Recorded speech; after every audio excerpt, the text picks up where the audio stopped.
এবারে জন্মদিনে বড়ি বেগমকে চমকে দেওয়ার একটা উপায় বার করেছি। উজির, বলো তো দেখি কি উপায়? নবাবের সাজিশের হদিশ পাওয়া আমার বুদ্ধিতে নামুমকিন। বহুত বড়িয়া কোনো মতলব আছে। এবারে বেগমের জন্মদিনে বিরাট একটা উৎসব করব। সারা দেশ থেকে মহান মহান অতিথিদের নিয়ে আসা হবে। দুনিয়ার সেরা সেরা খাবার, সেরা সেরা গাইয়ে, সেরা সেরা বাজিয়ে, সেরা সেরা নাচিয়ে রাতকে দিন করে দেবে এমন রোশনাই। রেস্ট নাই। কি বললে? বহুত বড়িয়া আপনার সোচ, লেকিন মাফ করবেন হুজুর, রাজকোষের অবস্থা খুবই খারাপ। উৎসব করার মতো তো রেস্ট নাই জাহাপানা। কোনো কথা শুনতে চাই না। আমি হলাম গিয়ে বাংলার নবাব। আমি আনন্দ হই হুল্লোড় করবো না তো কে আর করবে? একদম ঠিক জাহাপানা, কিন্তু কর বসিয়ে টাকা তোলো।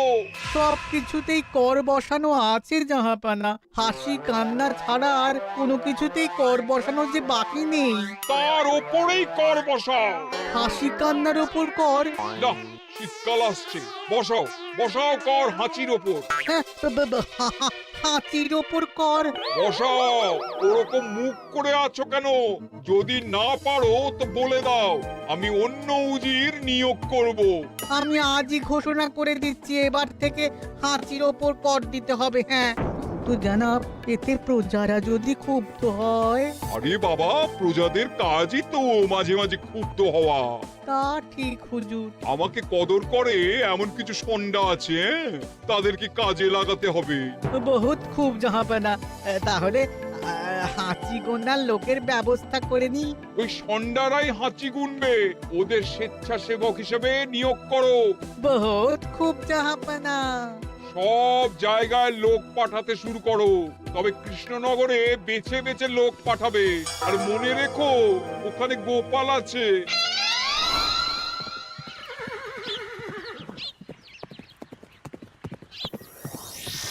সব জায়গায় কর আদায়কারী পাঠিয়ে দেওয়া হয়েছে জাহাপানা। আপনার কথা মতো তাদের বলে দেওয়া হয়েছে যে আদায় হওয়া করের 10% তাদের বেতন হিসেবে দেওয়া হবে। সুতরাং কর আদায়ে কোনো ঢিলেমি হবে না। বহুত আচ্ছা, বহুত আচ্ছা।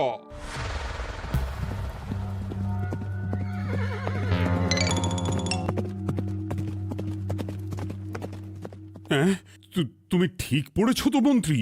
হাঁচির উপরে কর? বলেন তো, আর একবার পড়ছি মহারাজ। আসলে এটা নবাবই মশকরা। আমাদের নবাব যে খুবই রসিক মানুষ তা তো আমরা দেখেছি। বারবার কৃষ্ণনগরের সঙ্গে রসিকতা করতে গিয়ে হাঁড়ি ফেটে রস একেবারে মাখামাখি হয়েছে, আর সারা গায়ে পিঁপড়ে ধরেছে। মশকরা নয়, একদম সত্যি কথা। হাঁচির উপরে কর বসানো হয়েছে, আর আমরা হলাম নবাবের খাস হাঁচি গোনার দল। আমরা এই কৃষ্ণনগরে থিতু হয়ে বসলাম বটে। এবারে হাঁচি গুনবো আর মোহর আদায় করব। গোপাল, তুমি কি বলো? সর্দার, তোমাদের এখানে আসা একেবারেই লোকসান হয়েছে। কেন মশাই? আচ্ছা, আপনি গোপাল? না না, আপনার কোনো কথাই শুনবো না। আমাদের বই বই করে বলে দেওয়া হয়েছে, গোপাল হইতে সাবধান। সর্দার, আমি তোমাকে সাবধান হতেই বলছিলাম। হাঁচি ধরতে গেলে তোমাদের খুব সতর্ক থাকতে হবে, কারণ এই কৃষ্ণনগরের বাসিন্দাদের শরীর স্বাস্থ্য এত ভালো যে এখানে কেউ হাঁচে না, কাশে না, ঢেকুর তোলে না, ইয়ে করে না। বলেন কি মশাই? এটা তো নবাবকে জানাতে হচ্ছে। যাও যাও, এক্ষুনি মুর্শিদাবাদে ফিরে গিয়ে নবাবকে জানাও। ওরে, কেউ এদের যাওয়ার ব্যবস্থা করে দে। ওই তো হেঁচেছে। হাঁচি এক, পুরো এক মোহর। হাঁচি দুই, দুই মোহর। আরে, এটা তো হাঁচির বাচ্চা, এটা তো ধরলে চলবে না। কেন? হাঁচি হলেই তো হলো। কি করব সর্দার, লিখবো? দেখ, একবার গুনে যখন ফেলেছি পুরো ছাড়তে পারবো না। আধমোহর লেখ। এটা কাশি, কাশিতে কোনো করের কথা নেই। লেখ লেখ লেখ লেখ লেখ। হাঁচি তিন, পুরো এক মোহর।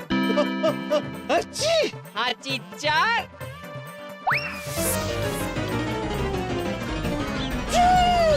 হাঁচি 5 লেখো। হাঁচি 6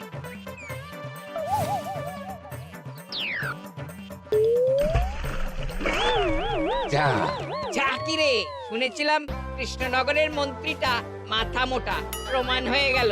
জল থেকে উঠবে যখন ঠান্ডা লেগে হাঁচি তো আরো বাড়বে। জলে বুড়ুবুড়ি উঠছে, বেটা জলের তলায় তলায় হাঁটছে। হাঁচি 7।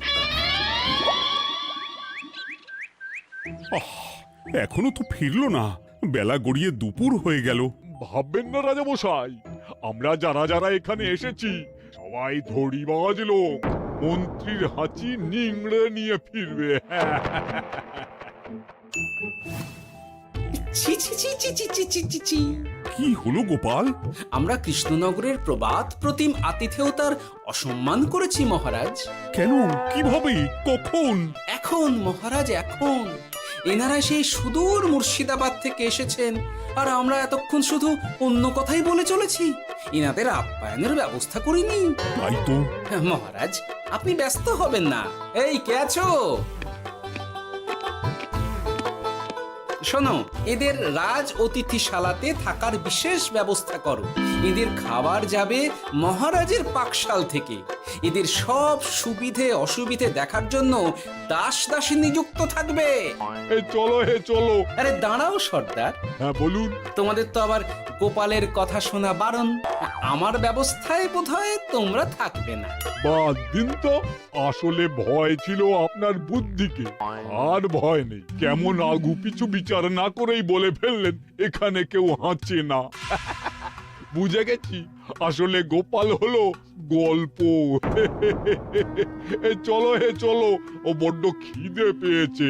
প্রহরী, এই সর্দারের দলের বাকি লোকগুলো এলে এদেরকেও অতিথিশালায় নিয়ে যেও। হ্যাঁ, আচ্ছা। কি গোপাল, এই রক্তচোষাগুলোর জন্য তুমি রাজনিবাস আর রাজভোগের ব্যবস্থা করে দিলে? গোপাল কার পক্ষে মহারাজ? এতক্ষণ গোপালের সব কাজ তো কৃষ্ণনগরের বিপক্ষে গেল। বটেই তো, আমি মনে মনে গণনা করে দেখলাম গোপালের শুল যোগ শুরু হয়েছে। আগামী 1 যুগ ধরে গোপাল যেখানে থাকবে সেখানে রাহুর প্রকোপে দুঃখ দারিদ্র মহামারী একসঙ্গে এসে ধরা পড়বে। মহারাজ, গোপাল কখনো কৃষ্ণনগরের খারাপ ভাবেনি। সে যখন ওই রক্তচোষাদের রাজভোগে রাখার ব্যবস্থা করেছে, তখন বুঝতে হবে এর মধ্যে একটা ঘোরতর পেঁচ আছে। গোপালই তাহলে বলুক, কি পেঁচ? মহারাজ, মানুষ বিলাসের সুযোগ পেলে কাজ ভুলে বিলাসেই ডুবে থাকে। কত সম্রাট মহাসম্রাট বিলাসিতায় ডুবে কত সাম্রাজ্য মহাসাম্রাজ্য ভেঙে টুকরো করেছে। এরা তো নবাবের পাঠানো কিছু মূর্খ বালক মাত্র মহারাজ। এদের রাজভোগে ডুবিয়ে দিলে হাঁচির কথা কি এদের মনে থাকবে?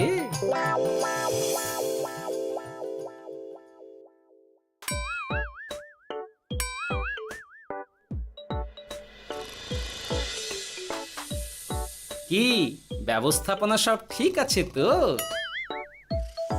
হ্যাঁ হ্যাঁ, খাসা ব্যবস্থা হয়েছে। আপনারা আমাদের অতিথি বলে কথা, আরাম করুন।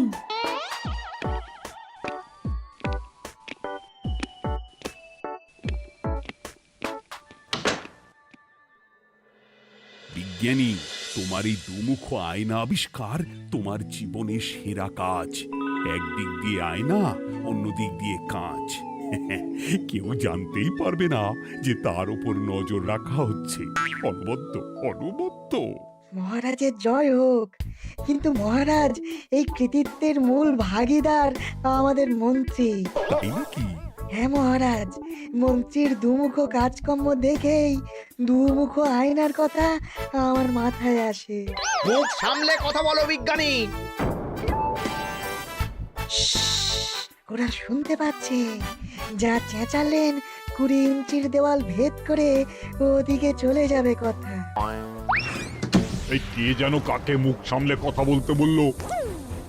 ওই ওই বাইরে কেউ বলেছে। এই তোমরা সবাই শোনো, অতিথিদের যেন আদর যত্নের ত্রুটি না হয়। আমি আর যাই, কাল সকালে আসবো, কেমন? গোপালকে নিয়ে নবাব আর উজির যেমন ভয় দেখিয়ে দিয়েছিল, গোপাল কিন্তু সেরকম নয়। এই তোরা কি বলিস? না না না না না না, গোপাল একটু ওই হাবা গোবা আছে দাদা। দেখো দেখি কেমন বুক পেতে দিয়েছে, এবার ওদেরই বুকে বসে ওদেরই দাড়ি ওপরাবো। গোপালের জবাব নেই, ঠিক সামলে দিল। মহারাজ, এই প্যাঁচটা আমার মাথাতেই এসেছিল, কিন্তু ওই যে নাকে মাছি ঢুকে গিয়েই সব বরবাদ হয়ে গেল। মহারাজ, এই পরিকল্পনা যদি মন্ত্রীর মাথাতে আগে এসে থাকে, তাহলে এদের মন্ত্রী আমার চেয়ে ভালো করে সামলাতে পারবেন মহারাজ। বটেই তো, এই দায়িত্ব আমি নিলাম মহারাজ।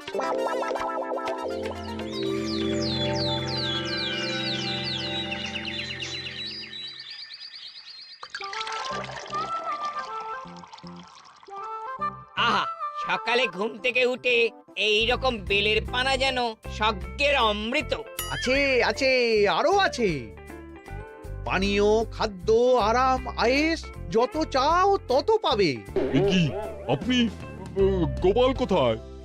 মহারাজ বিবেচনা করে দেখেছেন যে মহামান্য অতিথিদের পরিচর্যার ভার গোপালের মতো একজন ভাঁড়ের পক্ষে বহন করা সম্ভব নয়, তাই এই দায়িত্ব আমাকে দেওয়া হয়েছে। কিন্তু কোনো কিন্তু নেই সর্দার, আমি যে খানা পিনা নাচা গানা আমোদ আহ্লাদের ব্যবস্থা করেছি দেখে তুমি চমকে যাবে। দেখা নয় বিজ্ঞানী, এবার শুধু কাজের সময়। কাল মন্ত্রীর উপর ওদের ভার ছেড়ে দিয়ে কৃষ্ণনগরের যে সর্বনাশটি করেছো, কোনো কাজ করে আর সেটিকে সামলানো যাবে না। হ্যাঁ, আহা, তোমার দেখছি মন্ত্রীর উপরে একটুও আস্থা নেই। ঠিক কি প্যাচ করছো বলো তো? প্যাচের কথা পরে হবে, তোমাকে যত তাড়াতাড়ি সম্ভব হাঁচির ওষুধ আবিষ্কার করতে হবে। হাঁচির ওষুধ? হ্যাঁ, হাঁচির ওষুধ। ওভাবে দেখছো কি বন্ধু, তোমাদের কাজের সব দায়িত্ব এখন আমার কাঁধে। তোমরা আমোদ করবে আর আমি কর আদায় করে তোমার হাতে এনে তুলে দেব। সর্দার, এর মধ্যে একটা চাল আছে মনে হচ্ছে। সত্যি আর আমি বুঝিনি। এখন কি করবে? বিশ্বাস করে আদায় উসুলের ভার এর উপরে ছেড়ে দেবে? পাগল নাকি? মন্ত্রী মশাই, বলো বন্ধু। বলছিলাম আর দেরিতে কাজ কি?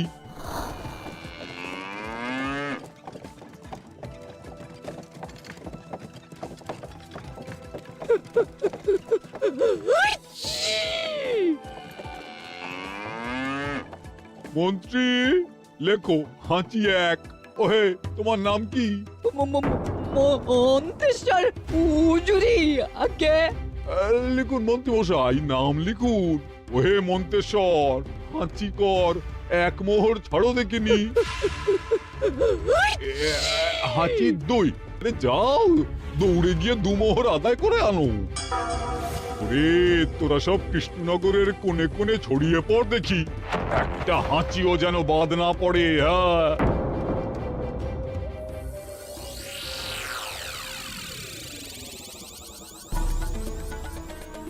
এটা হুজুরে আলাক বর্ধমান, খাম্বাত এবং কৃষ্ণনগর থেকে।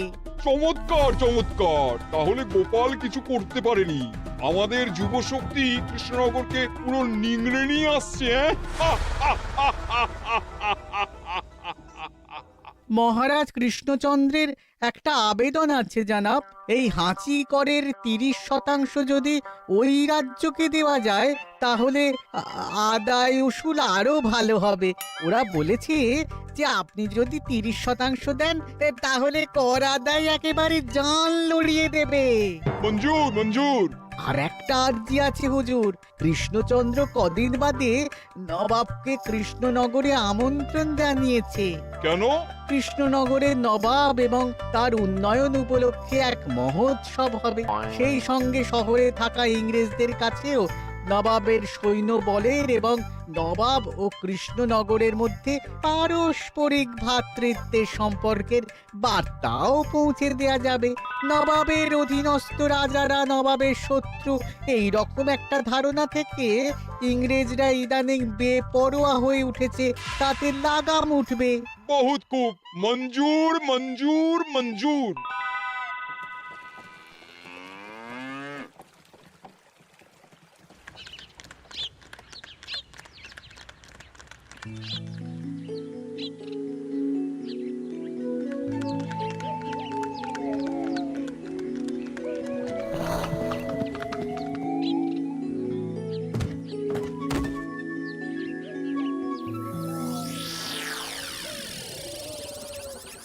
কি ব্যাপার গোপাল? জাহাপনা বলুন, কি খিদমত করব? আমি যা বলবো তাই করবে। অবশ্যই জাহাপনা। কি আবার উজির, তুমি সাক্ষী, মহারাজ কৃষ্ণচন্দ্র আপনিও সাক্ষী। গোপাল আমাকে কথা দিয়েছে আমি যা চাইবো তাই করবে। গোপাল, তুমি আমার সঙ্গে মুর্শিদাবাদ যাবে। এখন থেকে আমার দরবারের বিদূষক হিসেবে থাকবে, কেমন? ওরে ওরে ওরে ওরে ওরে তোরা বাজনা বাজা। এখন থেকে গোপাল আর কৃষ্ণনগরের নয়, গোপাল মুর্শিদাবাদের। জোরসে বাজা।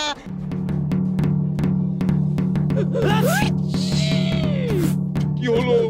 হুজুর, মনে হচ্ছে আপনার সৈন্যদল হাঁটছে। হ্যাঁ? হুজুর, হাঁচিগড়ের বন্যা সব সৈন্য 10-12টা করে হেঁচে ফেলেছে। মানে প্রচুর মোহর হয়ে গেছে আর বাড়ছে বাড়ছে। আমার হাঁচি গোনার দল একটা হাঁচিও বাদ দেবে না। মোহর রাখার জন্য নতুন পোশাকখানা বানাতে হবে হুজুর। সর্দার, আমাদের হাঁচিগুলো কি খুলবো? হ্যাঁ, নিশ্চয়, একটা হাঁচিও যেন বাদ না পড়ে। চলুন হুজুর, আমরা এখানে দাঁড়িয়ে থেকে আর কি করব? ওরা হাঁচুক আর হাঁচি গুনুক। চলুন নবাব বাহাদুর, আপনার জন্য কৃষ্ণনগরের রাজাতিথ্য অপেক্ষা করছে। হুজুর, আমার মনে হয় আমাদের কৃষ্ণনগরে এখন আর দেরি করা উচিত হবে না। আমরা সোজা শহরের দিকে রওনা হয়ে যাই। শহরের ইংরেজদের শিক্ষা দিয়ে ফেরার পথে আমরা কৃষ্ণনগরের আতিথ্য গ্রহণ করব। সে কি? মহারাজ, নবাবের মতো কর্তব্যপরায়ণ ইনসানকে তার কর্তব্য পালনে বাধা দেবেন না। আমরা ওনার শহর থেকে ফেরার অপেক্ষায় থাকব। ঠিক ঠিক, আমার এক্ষুনি শহরে যাওয়ার দরকার। ইংরেজরা সব নিয়ম কানুন ভেঙে চুরে যা ইচ্ছে তাই করতে আরম্ভ করেছে। বুঝি, সৈন্যদের ডাক দাও, চলো রওনা হই।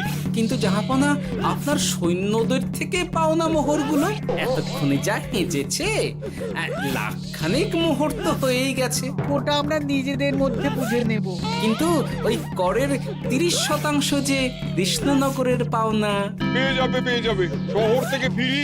আরেকটা কথা, হাঁচি কর ব্যবস্থা এখন থেকে উঠে গেল।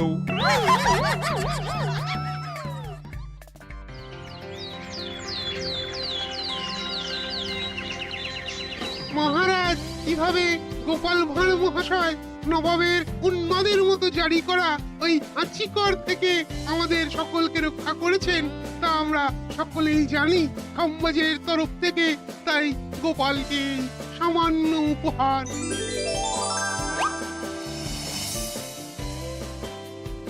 ওহ গোপাল, সত্যি তোমার জবাব নেই। কিছুই হতো না যদি না বিজ্ঞানী ওই হাঁচি চূর্ণ আবিষ্কার করত। এই উপহারের অর্ধেক কিন্তু বিজ্ঞানী। সবই তো বুঝলাম, নবাবকে সৈন্য সহ নিমন্ত্রণ থেকে সৈন্যদলকে হাঁচি চূর্ণ মাখানো, চাঁদোয়ার তলায় ঢোকানো পর্যন্ত। কিন্তু চাঁদোয়া থেকে হাঁচি চূর্ণ ঝরে পড়লো কি করে, সেটাই তো বুঝলাম না। এটা তুমি বলো বিজ্ঞানী। শব্দে বাতাসে কম্পন তৈরি হয়।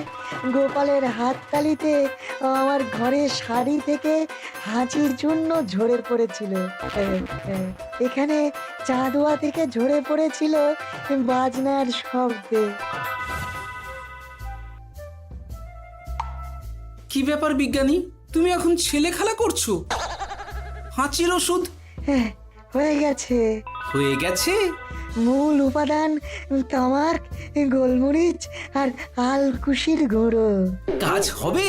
হাততালি দাও। কাজ হলো। ব্যাপারটা কি হলো? ওই শাড়িটাতে হাঁচি চূর্ণ মাখানো আছে। তোমার হাততালির শব্দের কম্পনে ঝরে ঝরে পড়েছে। একবার নাকের কাছে এলে পিঁপড়ের থেকে পিশাচ হাঁচতেই হবে। হাঁচতে হবেই হবে। নবাব যদি বাজনা বাজাতে না বলতো। আমাদের বাজনদাররা তৈরি ছিল মহারাজ। যাক, সবই ভালোই ভালোই মিটে গেল। যার শেষ ভালো তার সব ভালো। ব্যাস, এখন শুধু একটাই কাজ বাকি। নবাবের কাছ থেকে করের 30% বাবদ পাওনা মোহর মুর্শিদাবাদে গিয়ে নবাবের কাছ থেকে তুমি নিয়ে আসবে। আচ্ছা মহারাজ।